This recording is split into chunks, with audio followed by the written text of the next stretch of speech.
Sunday ശാലോമിലേക്ക് സ്വാഗതം. ഞാൻ Jose John Mallikassery.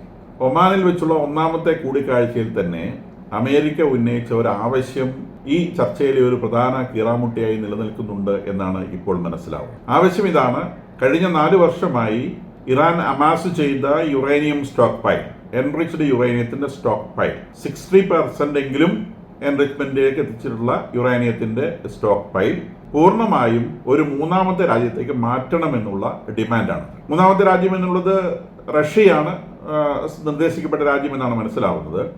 അതായത് ഇതുവരെ അവർ 3.75 എന്ന ഒരു റേഞ്ചിൽ നിന്ന് അറ്റോമിക് വെപ്പൺ ആയുധമുണ്ടാക്കുക, ന്യൂക്ലിയർ ആയുധമുണ്ടാക്കുക എന്ന ഉദ്ദേശത്തോടു കൂടി അവർ ഡെവലപ്പ് ചെയ്ത ആ ഒരു യുറേനിയം സ്റ്റോക്ക് പൈൽ ഒരു മൂന്നാമത്തെ രാജ്യത്തേക്ക്, അത് റഷ്യയാണ് പ്രപ്പോസ് ചെയ്യപ്പെട്ടത്, ആ രാജ്യത്തേക്ക് മാറ്റുക എന്നുള്ള ഒരു അമേരിക്കൻ ഡിമാൻഡ്. ആ ഒരു ഡിമാൻഡാണ് ഇതിനകത്ത് ഈ ചർച്ചയിലെ ഏറ്റവും പ്രധാനപ്പെട്ട കിറാമുട്ടിയായി വരിക എന്നാണ് ഇപ്പോൾ പറയപ്പെടുന്നത്. കാരണം ഇവരെ കഴിഞ്ഞ 4 വർഷമായിട്ടാണ് ഈ ഒരു ലെവലിലേക്കുള്ള എൻറിച്ച്മെന്റ് വന്നത്. ഇത് പൂർണ്ണമായിട്ടും ഒരു രാജ്യത്തേക്ക് മാറ്റുക എന്ന് പറഞ്ഞാൽ, അമേരിക്ക ഏതെങ്കിലും ഒരു കാരണവശാൽ ഈ കരാറിൽ നിന്ന് പിൻവാങ്ങുന്ന സാഹചര്യം ഉണ്ടായാൽ, പിന്നെ ഒരു ന്യൂക്ലിയർ വെപ്പൺ ഡെവലപ്പ് ചെയ്യാൻ ഇറാൻ തീരുമാനിച്ചാൽ അവർ വീണ്ടും സീറോയിൽ നിന്ന് സ്റ്റാർട്ട് ചെയ്യണം. സീറോ മീൻസ് അവരുടെ ആ പെർമിസിബിൾ ആയിട്ടുള്ള 3.75 എന്നുള്ള റേഞ്ചിൽ നിന്ന് വേണം പിന്നീട് അവർ അപ്ഗ്രേഡ് ചെയ്ത് വീണ്ടും ബോംബ് ഗ്രേഡ് യുറേനിയത്തിലേക്ക് എത്താൻ. അതിന് ഇതുപോലെ 4 വർഷമോ 5 വർഷമോ സമയമെടുക്കും. അപ്പം അതുകൊണ്ട് ആ ഒരു സംഗതി മാറ്റുക എന്നുള്ള ഒരു പ്രപ്പോസൽ ഇറാനെ സംബന്ധിച്ച് തൽക്കാലത്തേക്ക് സ്വീകാര്യമല്ല. അപ്പം അവരുടെ ഭാഗത്തു നിന്ന് വരുന്ന പ്രപ്പോസൽ അത് ഇന്റർനാഷണൽ അറ്റോമിക് എനർജി ഏജൻസിയുടെ സ്ട്രിക്റ്റ് സൂപ്പർവിഷനിൽ ഇറാനിൽ തന്നെ സൂക്ഷിക്കുക എന്നുള്ളതാണ് അവരുടെ ഒരു പ്രപ്പോസലായിട്ട് അവർ പറഞ്ഞിട്ടുള്ളത് എന്നാണ് മനസ്സിലാവുന്നത്. ഇറാൻ അമേരിക്കയെ വിശ്വസിക്കാത്തതുപോലെ തന്നെ വെസ്റ്റേൺ കൺട്രീസ്, അമേരിക്ക അടക്കമുള്ള വെസ്റ്റേൺ കൺട്രീസ് ഇറാനെയും ഒരു തരത്തിലും വിശ്വസിക്കാൻ തയ്യാറല്ല. കാരണം പണ്ട് അമേരിക്കൻ എംബസിയിലുള്ള ആളുകളെ തടവിലാക്കിയ രാജ്യമാണ് ഇറാൻ. സാധാരണ ഇതിൽ ഒരു രാജ്യവും അങ്ങനെ ഒരു മിനിമം ഡീസൻസി ഉള്ള ഒരു രാജ്യവും തങ്ങളുടെ രാജ്യത്ത് എംബസിയിൽ വർക്ക് ചെയ്യുന്ന, ഒരു വിദേശ എംബസിയിൽ വർക്ക് ചെയ്യുന്ന ആളുകളെ തടവിലാക്കുകയില്ല, പുറത്താക്കുകയാണ് ചെയ്യുക. എന്തെങ്കിലും ഒരു ഡിസ്പ്യൂട്ട് ഉണ്ടായാലും യുദ്ധം ഉണ്ടാവുകയൊക്കെ ചെയ്യുകയാണെങ്കിൽ ആ എംബസിയിൽ ജോലി ചെയ്യുന്ന ആളുകൾ ഏറ്റവും റെസ്പെക്റ്റഡ് ആയിട്ടുള്ള ഗസ്റ്റാണ്. ഏത് രാജ്യവും അങ്ങനെ തന്നെയാണ്. ഇപ്പം നമ്മുടെ രാജ്യവും ചൈനയും തമ്മിൽ നമ്മളൊരു യുദ്ധം തുടങ്ങിയാൽ ഉടനെ ചൈന എംബസിയിലുള്ള ആളുകളെല്ലാം കൂടെ തടവിലാക്കുകയല്ല നമ്മൾ ചെയ്യുക. നമ്മൾ അപ്പോഴേ അവരെ പുറത്താക്കും. ചൈനയുമായിട്ട് യുദ്ധം ചൈന ചെയ്യുന്നതും ഇന്ത്യൻ എംബസിയിലുള്ള ആളുകളെ മുഴുവൻ അവിടെ നിന്ന് പുറത്താക്കും. അതാണ് സാറിന് ഇത് ചെയ്യുക. അല്ലാതെ തടവിലാക്കുക എന്നൊരു പരിപാടി, അത് വലിയ ഒരു അവിശ്വസ്തതയായിട്ടാണ് ലോകരാജ്യങ്ങളുടെ ഇടയിൽ പരിഗണിക്കപ്പെടുന്നത്. അപ്പം അങ്ങനെ ഒരു പ്രവൃത്തി ചെയ്തിട്ടുള്ള ഇറാനെ ഒരു കാരണവശാലും വെസ്റ്റേൺ കൺട്രീസ് വിശ്വസിക്കുകയില്ല. നേരെ മറിച്ച് അമേരിക്കയെ വിശ്വസിക്കാൻ കൊള്ളില്ല എന്നുള്ളതാണ് ഇറാന്റെ നിലപാട്. അത് ഇന്നലെ ഖമനയുടെ പ്രസ്താവനയിൽ വന്നിട്ടുണ്ട്. ഖമനയി ഈ പുതിയ ടോക്കിനെ കുറിച്ച് പറഞ്ഞത് നല്ലതാണ്, it is acceptable and went well, നന്നായി പോയി എന്നാണ് അദ്ദേഹം പറഞ്ഞത്. ആ കൂട്ടത്തിൽ അദ്ദേഹം അമേരിക്കയെ വിശ്വസിക്കാൻ സാധിക്കുകയില്ല എന്നും പറഞ്ഞിട്ടുണ്ട്. അദ്ദേഹത്തിൻ്റെ അനുയായികളോട് വളരെ സ്ട്രിക്റ്റ് ആയിട്ട് ഈ ന്യൂക്ലിയർ എന്നതിന് പുറത്തേക്കുള്ള യാതൊരു തരത്തിലുള്ള ചർച്ചകളും പാടില്ല എന്നുള്ള വാണിംഗ് അദ്ദേഹം റിപ്പീറ്റ് ചെയ്യുകയും ചെയ്തിട്ടുണ്ട്. അപ്പോൾ ഈ ഒരു വിഷയമാണ് പ്രധാനപ്പെട്ട സ്റ്റംബ്ലിംഗ് ബ്ലോക്കായിട്ട് വരുന്നത് എന്നാണ് പറയപ്പെടുന്നത്. ഇനി അടുത്ത റൗണ്ട് ഓഫ് ടോക്കിന് പറയപ്പെടുന്നത്, ഈ അമേരിക്ക ഇതുവരെ സ്ഥലം പറഞ്ഞിട്ടില്ല. ഇറാൻ ഒമാൻ മതി എന്നുള്ള ഒരു നിലയിൽ നിൽക്കുകയാണ്. അതിനിടയിലാണ് Italian prime minister Georgia Meloni ഇറ്റലിയുടെ തലസ്ഥാനത്ത് റോമിൽ വെച്ചിട്ട് ഈ സെക്കൻഡ് റൗണ്ട് ടോക്കുകൾ നടത്താമെന്നുള്ള ഒരു പ്രപ്പോസൽ പറയുകയുണ്ടായിട്ടുള്ളത്. കാരണം ഈ ആഴ്ച ഈസ്റ്റർ ആഴ്ചയാണ്. ഈസ്റ്ററിൻ്റെ ആഴ്ചയിൽ JD Vance, American vice president JD Vance ഇറ്റലിയിലുണ്ട്. അപ്പോൾ അദ്ദേഹത്തിൻ്റെ സാന്നിധ്യമുണ്ട്. കൂടാതെ ഈ പറയുന്ന ഇറാനുമായിട്ടുള്ള ടോക്കിലെ യൂറോപ്യൻ രാജ്യങ്ങളിലെ E3 എന്ന് വിളിക്കുന്ന ബ്രിട്ടൻ, ജർമ്മനി, ഫ്രാൻസ്, ഈ 3 രാജ്യങ്ങൾക്ക് മാത്രമാണ് ഒരു പ്രാതിനിധ്യം ലഭിച്ചിട്ടുള്ളത്. മറ്റ് യൂറോപ്യൻ രാജ്യങ്ങൾക്ക് ഇതിൽ പ്രാതിനിധ്യം ലഭിച്ചിട്ടില്ല. വാസ്തവത്തിൽ ട്രംപിന് യൂറോപ്പിലുള്ള ഏറ്റവും അടുത്ത സുഹൃത്ത് എന്ന് പറയുന്നത് ഈ ജോർജിയ മെലോണിയാണ്, ഇറ്റാലിയൻ പ്രൈം മിനിസ്റ്ററാണ്. അപ്പം അദ്ദേഹത്തിന് ഈ അമേരിക്കയുമായിട്ടുള്ള സൗഹൃദം ഒന്നും കൂടി വർദ്ധിപ്പിക്കുക എന്നുള്ള താല്പര്യത്തോടെ ഈ ടോക്ക്, അതിൻ്റെ സെക്കൻഡ് റൗണ്ട് റോമിൽ വെച്ച് കണ്ടക്ട് ചെയ്താൽ കൊള്ളാമെന്ന് താല്പര്യമുണ്ട്. നേരെ മറിച്ച് ഇറാനെ സംബന്ധിച്ച് നിശ്ചയമായും ഏത് രാജ്യത്ത് വെച്ചാണോ ഈ ടോക്ക് സംഘടിപ്പിക്കുന്നത് ആ രാജ്യത്തിലെ വിദേശകാര്യമന്ത്രിയോ അല്ലെങ്കിൽ പ്രൈം മിനിസ്റ്ററോ ഈ ടോക്കിൽ ഇടപെടും എന്നുള്ളത് നിശ്ചയമാണ്. കാരണം എന്തായാലും ഒരു മീഡിയേറ്റഡ് ആവശ്യമുണ്ട്. നേരിട്ട് ഇത് വളരെ ശത്രുതയിലുള്ള, തീർത്തും അവിശ്വസിക്കുന്ന 2 ആളുകൾ തമ്മിലുള്ള സംസാരമാണ്. അതിപ്പോൾ 2 മുറിയിൽ നിന്ന് ഒരു മുറിയിൽ നിന്ന് സംസാരിച്ചാലും അതിനൊരു മീഡിയേറ്റഡ് ആവശ്യമുണ്ട്. അപ്പോൾ ആ മീഡിയേറ്ററായിട്ട് വർക്ക് ചെയ്യുന്നത് ഒമാനിൻ്റെ ഫോറിൻ മിനിസ്റ്റർ ആണെങ്കിൽ ഇറാൻ വളരെ കംഫർട്ടബിൾ ആണ്. നേരെ മറിച്ച് ഒരു യൂറോപ്യൻ ഫോറിൻ മിനിസ്റ്റർ ഇറാനെ സംബന്ധിച്ച് അത്രത്തോളം കംഫർട്ടബിൾ അല്ല. അമേരിക്കയെ സംബന്ധിച്ച് ഏത് ഫോറിൻ മിനിസ്റ്ററും അവർക്ക് കംഫർട്ടബിൾ ആണ്. അപ്പോൾ ആ ഒരു സംഗതി ഇവിടെ നിൽക്കുന്നുണ്ട്. എന്തായാലും അമേരിക്ക ഇതിന്റെ സെക്കൻഡ് റൗണ്ട് ഓഫ് ടോക്ക് എവിടെ വെച്ചാണ് എന്ന് പറഞ്ഞിട്ടില്ല. ഇറാനെ പറ്റി ഈ ഇസ്രായേലിനും മറ്റ് രാജ്യങ്ങൾക്കും, അത് ഇസ്രായേലിന് മാത്രമല്ല വെസ്റ്റേൺ രാജ്യങ്ങൾക്കുള്ള പ്രധാനപ്പെട്ട കൺസേൺ ഈ ന്യൂക്ലിയർ പവർ മാത്രമല്ല, ഇവരുടെ ഒരു റീജിയണൽ പവർ ആവാൻ വേണ്ടി മറ്റ് രാജ്യങ്ങളിൽ ഇടപെട്ട് അതിനെയൊക്കെ ഡീസ്റ്റെബിലൈസ് ചെയ്യുന്ന ഒരു രീതി ഇറാൻ കുറേ കാലമായിട്ട് തുടർന്നു വരുന്നുണ്ട്. അവർ സിറിയയിൽ ഇടപെട്ട് സിറിയൻ ഭരണം ഏതാണ്ട് ഇറാന്റെ നിയന്ത്രണത്തിലാക്കി വെച്ചിരിക്കുകയായിരുന്നു. ലെബനോണിൽ ഇടപെട്ട് ലെബനോണിലെ ഭരണം ഏതാണ്ട് അവരുടെ കയ്യിൽ പിടിച്ചു വെച്ചിരിക്കുകയായിരുന്നു. യമനിൽ ഇടപെട്ട് യമനിലെ ഭരണം അവരുടെ കയ്യിൽ പിടിച്ചു വെച്ചിരിക്കുകയായിരുന്നു.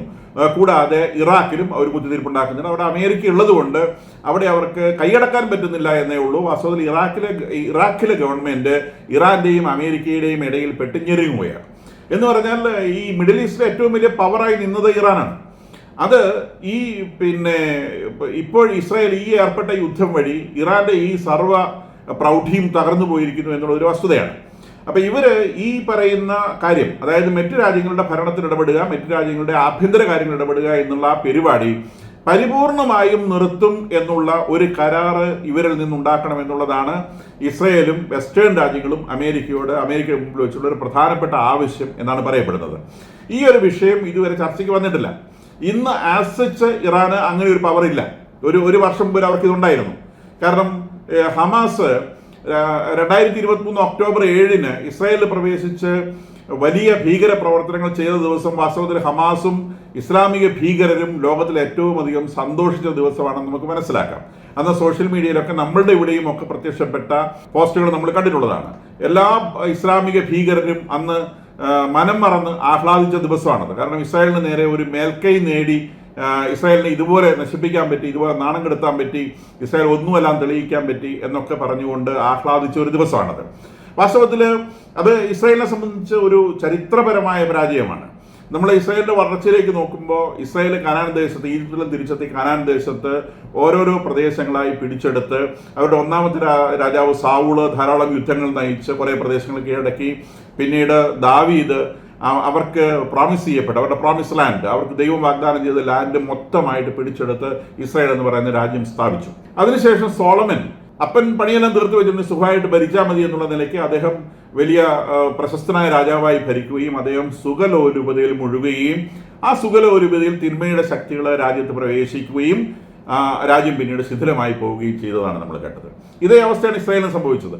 കുറച്ച് വർഷങ്ങളായി അറബ് രാജ്യങ്ങളൊന്നും വലിയ കുത്തിത്തിരിപ്പൊന്നും ഉണ്ടാക്കാതിരുന്നത് കൊണ്ട്, യുദ്ധങ്ങളിലൊന്നും ഏർപ്പെടാതിരുന്നത് കൊണ്ട് ഇസ്രായേൽ വാസ്തവത്തിൽ ഉറങ്ങിപ്പോയി. സോളമന്റെ അവസ്ഥ സുഖസുഷുപ്തിയിലായിപ്പോയി. ഇടതുപക്ഷ പ്രസ്ഥാനങ്ങൾക്ക് ഇസ്രായേൽ പതുക്കെ വളരാൻ തുടങ്ങി. പാലസ്തീൻകാരുടെ ആവശ്യങ്ങളെക്കുറിച്ചൊക്കെ വല്ലാതെ സംസാരിക്കാൻ തുടങ്ങി. ഇസ്രായേൽക്കാരുടെ ആവശ്യങ്ങളൊക്കെ മാറ്റിവെച്ചിട്ട് പാലസ്തീൻകാരുടെ ആവശ്യങ്ങളെക്കുറിച്ച് സംസാരിക്കാൻ തുടങ്ങി. വാസ്തവത്തിൽ ഇസ്രായേൽ തങ്ങൾ വളരെ സേഫാണ് എന്നുള്ള ഒരു ചിന്തയിൽ അവർ വാസ്തവത്തിൽ മയങ്ങിപ്പോയി എന്നുള്ളതാണ് സത്യം. പക്ഷേ പിശാച് ഉറങ്ങാറില്ല. ഉറക്കം എന്നുള്ളത് പിശാചിന്റെ വിഷയമല്ല. അവൻ ഇന്ന് ഉണർന്നിരിക്കും. എവിടെയാണ് ഗ്യാപ്പ് നോക്കി അവൻ ഉണർന്നിരിക്കും. അങ്ങനെ ഗ്യാപ്പ് നോക്കി പിശാച് കയറി ആക്രമിച്ചതാണ് ഇസ്രായേലിനെ. ഉറങ്ങിക്കിടന്ന സാംസനെ ആക്രമിച്ച ഫിലിസ്തീനയുടെ നേരെ സാംസൺ തിരിഞ്ഞതുപോലെ ഒരു സിംഹത്തെ പോലെ ഉണർന്നെഴുന്നേറ്റ് ഇസ്രായേൽ തിരിച്ചടിച്ചു. ആരുടെയും സഹായത്തോടെ അല്ല അവർ ചെയ്തത്, ഒറ്റയ്ക്കാണ് ചെയ്തത്.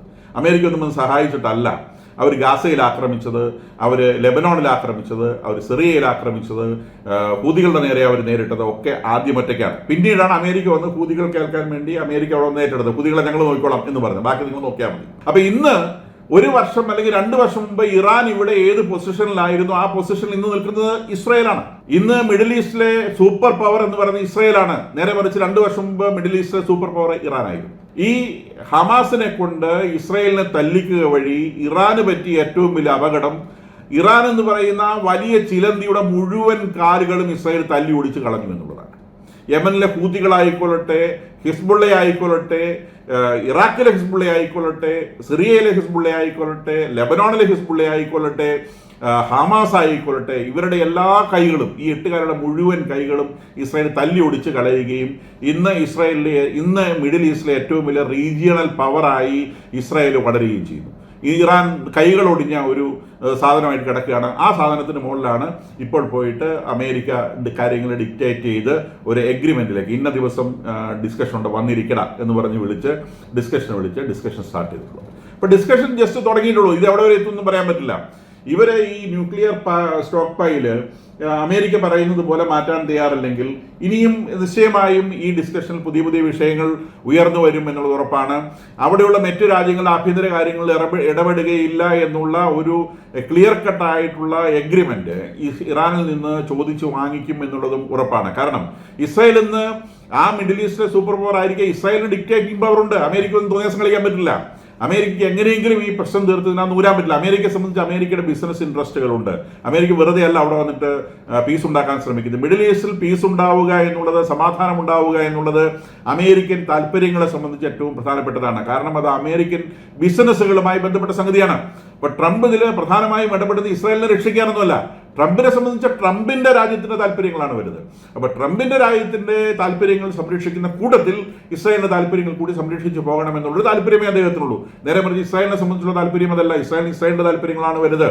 അപ്പൊ ഇസ്രായേലിന്റെ താല്പര്യങ്ങൾ കൂടി പൂർണ്ണമായും സാറ്റിസ്ഫൈ ചെയ്യുന്ന തരത്തിലുള്ള ഒരു എഗ്രിമെന്റ് മാത്രമേ ഇസ്രായേൽ അംഗീകരിക്കുകയുള്ളൂ.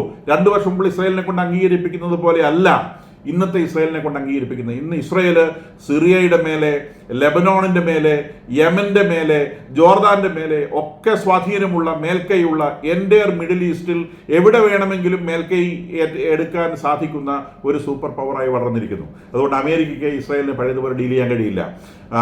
ഒരു അമേരിക്കയുടെ 51 സ്റ്റേറ്റ് എന്നുള്ള നിലയ്ക്ക് ഒരു പരിഗണന ഇസ്രായേൽ ലഭിക്കുന്നു എന്നുള്ളത് ശരിയാണ്.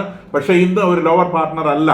അമേരിക്കയുടെ ഒപ്പം നിന്ന് സംസാരിക്കാൻ ശേഷിയുള്ള ഒരു പാർട്ട്ണർ എന്ന നിലയ്ക്ക് ഇസ്രായേൽ വളർന്നിരിക്കുന്നു എന്നാണ് ഇന്ന് ഗാർഡിയൻ ന്യൂസ് പേപ്പറിൽ വന്ന ഒരു ആർട്ടിക്കിൾ കൊണ്ട് സൂചിപ്പിക്കുന്നത്.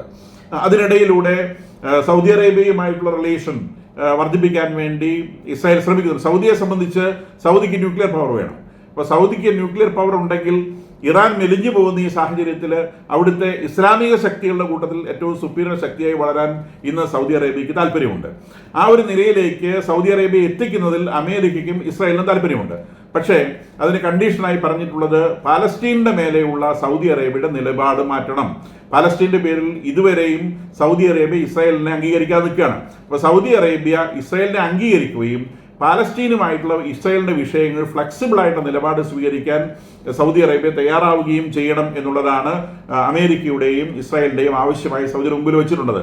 അവരതിന് വഴങ്ങി എന്നുള്ളതിന്റെ സൂചനയാണ് ന്യൂക്ലിയർ പവറിന്റെ പ്രൈമറി നെഗോസിയേഷൻസ് സൗദി അറേബ്യയുടെ തലസ്ഥാനത്ത് 2 റൗണ്ട് നടന്നു കഴിഞ്ഞിരിക്കുന്നു. അതിൽ വെസ്റ്റേൺ പവേഴ്സ് വെച്ചിട്ടുള്ള ഒറ്റ കണ്ടീഷൻ ന്യൂക്ലിയർ പവർ ആവാം, പക്ഷെ വെപ്പൺ ഗ്രേഡ് യുറേനിയത്തിലേക്ക് കടക്കാൻ ഒരു കാരണവശാലും അനുവദിക്കുകയില്ല. അപ്പോൾ അതിന് പകരമായി സൗദി ചോദിച്ചിട്ടുള്ളത് ന്യൂക്ലിയർ പവർ അവർക്ക് വേണം, ന്യൂക്ലിയർ ടെക്നിക്കൽ നോഹവും അവർക്ക് വേണം, കൂടാതെ അമേരിക്കയുടെ ഒരു പ്രൊട്ടക്ഷനും അവർക്ക് ആവശ്യമുണ്ട് എന്നുള്ളതാണ് അവർ ആവശ്യപ്പെട്ടിട്ടുള്ള കാര്യമായിട്ട് പറയുന്നത്. അപ്പോൾ ആ ചർച്ച വേറൊരു ഭാഗത്തൂടെ പുരോഗമിക്കുന്നുണ്ട്. ഇത് തുടങ്ങുന്നതിന് മുമ്പ് തന്നെ, ഈ ചർച്ച കഴിഞ്ഞ ശനിയാഴ്ച തുടങ്ങുന്നതിന് മുമ്പ് തന്നെ ആ ചർച്ച തുടങ്ങുകയും അത് മുന്നോട്ട് പോവുകയും ചെയ്യുന്നുണ്ട്. അപ്പോൾ അതിനിടയിലൂടെ പറഞ്ഞു കേൾക്കുന്ന ഒരു സംഗതി, ഈ അമേരിക്ക ഇറാനുമായി ഒരു പാക്റ്റിൽ എത്തിക്കഴിഞ്ഞാൽ ഇസ്രായേലിന് പിന്നെ ഇറാനെ ആക്രമിക്കാൻ ഒരു പഴുതില്ലാതെ വരും. അങ്ങനെ പഴുതില്ലാതെ വരുന്ന ഒരു സാഹചര്യത്തിൽ ഇസ്രായേൽ ഒരുപക്ഷെ ഇറാനിലെ ഏതെങ്കിലും വലിയ നേതാക്കന്മാരെ തട്ടിക്കളയാനുള്ള സാധ്യതയുണ്ട് എന്നുള്ള ന്യൂസും പരക്കുന്നുണ്ട്. അപ്പോൾ അതിൽ അവർ പ്രധാനമായിട്ടും പറഞ്ഞു കേൾക്കുന്ന ഒരു പേര് ബ്രിഗേഡിയർ ജനറൽ അമീർ അലി ഹാജി സാദേഹ് എന്ന് പറയുന്ന ആളാണ്. ഇദ്ദേഹം അവിടുത്തെ എയർഫോഴ്സിന്റെ ചീഫാണ്. ഈ എയർഫോഴ്സിന്റെ ചീഫ് പലതവണ ഇസ്രായേലിന് 2 തവണ മിസൈൽ ആക്രമണം നടത്തിയതിൻ്റെ സൂത്രധാരകൻ താനാണ് എന്ന് അവകാശപ്പെടുകയുണ്ടായി. താൻ മാത്രമാണ് ഈ പറയുന്ന ഇസ്രായേലിന് നേരെ 2 തവണ 200-400 മിസൈലുകൾ അയച്ച് ആക്രമിക്കുന്നതിന്റെ പ്രധാനപ്പെട്ട ഹെഡ് എന്ന് അദ്ദേഹം പരസ്യമായി പ്രഖ്യാപിക്കുകയുണ്ടായി.